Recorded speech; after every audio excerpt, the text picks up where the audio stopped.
Hi, I'm Gruenke, founder of The Balanced Runner, and I've been helping runners from beginner to Olympian improve their form and performance since 2003.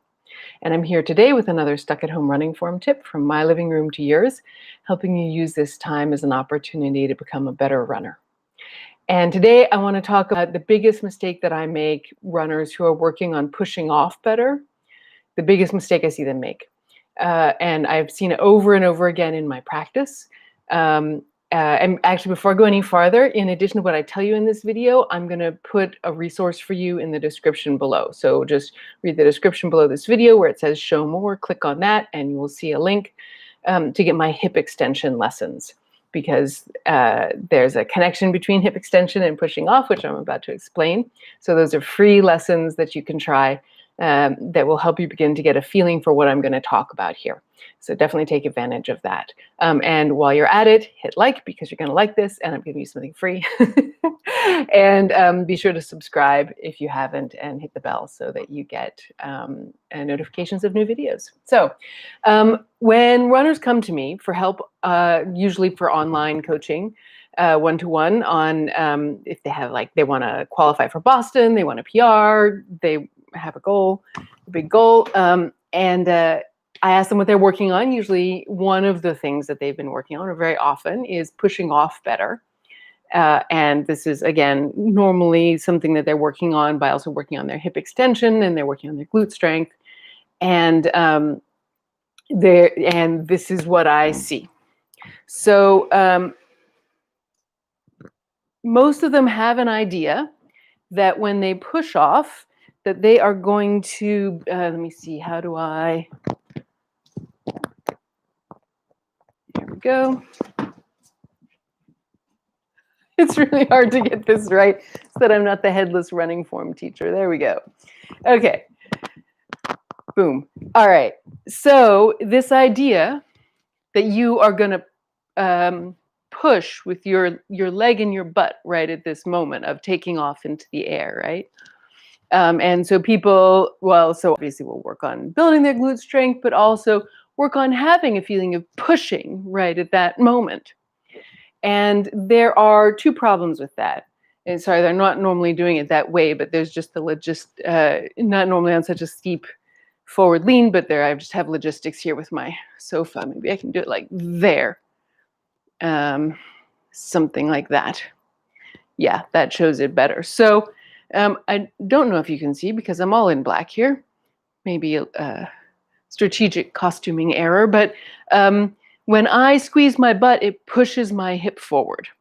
And that's one of the two problems with this, is it pushes your, thinking about pushing at that moment and squeezing your butt pushes your hip forward when it should be going backwards.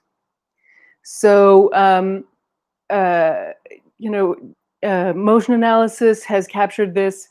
It's really clear in the research. It's really clear in my training as a Feldenkrais practitioner, that the pelvis moves. It does this part of what I call the core action. So it moves in the transverse and the frontal plane. So it's going to do something like this.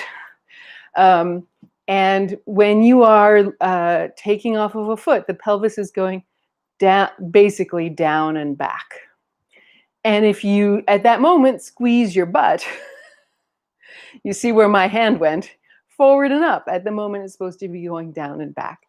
So that actually, first, it can cause a lot of stress in your hip joint, and even potentially labrum problems. So if you have that, you know what I'm talking about. And if you don't, hopefully you never will. But a lot of runners do, even asymptomatically, I'm told by orthopedists. And you're going to actually interfere with your ability to powerfully push off the ground, get a good flight phase, and shift your weight so that you can land well on the other foot. So being able to land well on the other foot also involves your pelvis bringing this leg through, and your core action turning you so that your weight is ready to be on that leg. And you interfere with all of that, this process, if you push your hip forward at that moment. Okay? So That's one problem with it. And the second problem with thinking about working on glute strength and making a feeling of pushing at that moment is that it's too late in the gait cycle. So your push off doesn't happen at the last moment before you leave the ground. It's been going on since you've left mid-stance. Like mid-stance is when you're right here, you're on your leg, and your push-off starts the second you start moving forward from there. And you can see my leg begins to straighten, my heel begins to rise. The timing of the heel rising might not be quite right, but again, it's just the logistics of being in my living room and not really running. So the calf is working, the arch is recoil, so a lot of this is elastic recoil. And what you can't see necessarily from this point of view, so here's your push off, is that at the same time, I've gone from here, I'm going like that. So if you look from here to here, you see it gets longer. This side of the pelvis is going down, and my shoulders are staying pretty level, you can see from this line here, but also turning, which effectively means that this is getting even longer. So it was compressed in mid-stance along with your leg. And as your leg is getting straighter, this is also getting longer. So it's through your whole body. It's not even just your leg, and it's definitely not just your hip joint where the push-off is created. And again, it's going on through mid-stance. By the time you're practically at toe-off, you see, you've already done your pushing. Everything is already pretty lengthened. And really the only thing you could do is give a last little push with your toe, but like, not so much strength in that. It's pretty good considering it's just a little thing. It's got muscles up into your calf, but that it's too late. So your push off is going on through a period of time where you're not even thinking about pushing off or having a sort of feeling from the ground. So a really good push off in running does not feel like you're pushing. It is happening through your body, and it's because you've lined yourself up well, and you've got your whole body is moving through the gait cycle and not just your legs. So this gets to this third thing about pushing off, which is that some people say you shouldn't push off in running, that there's no push off in running, that you get to you once you get to here and you're about to take off from the ground, you just pull your leg from the ground and you don't push. And I think so first, like that's false because we live in gravity.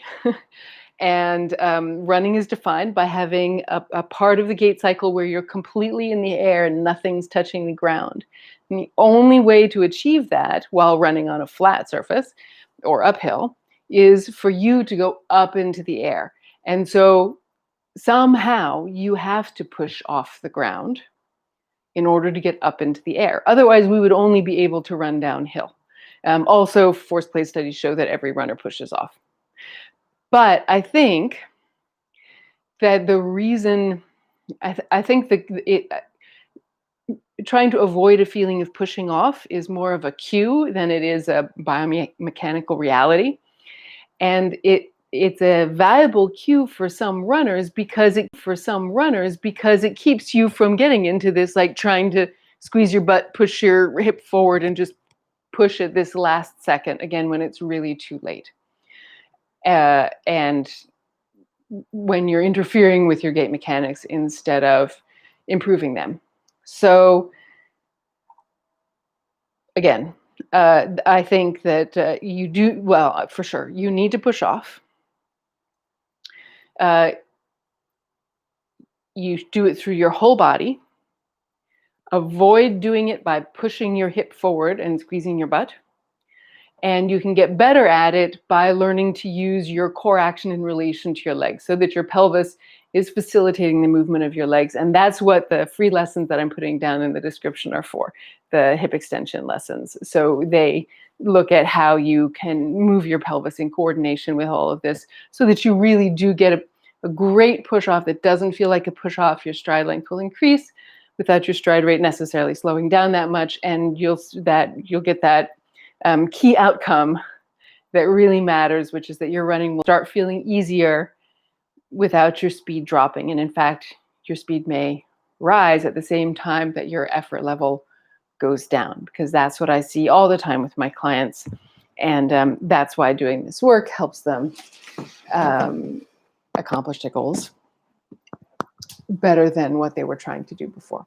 So that's the story. Thank you so much for coming. I hope you found this valuable. Again, hit like if you liked it and didn't hit it yet. And if you have any questions, please post them below. I always check for questions before I make the week's video. So I really love to answer your questions in these videos, and it helps me know what you're interested in. You're very welcome, Wild Blue Angel. Thanks so much for coming. I will see you guys next week.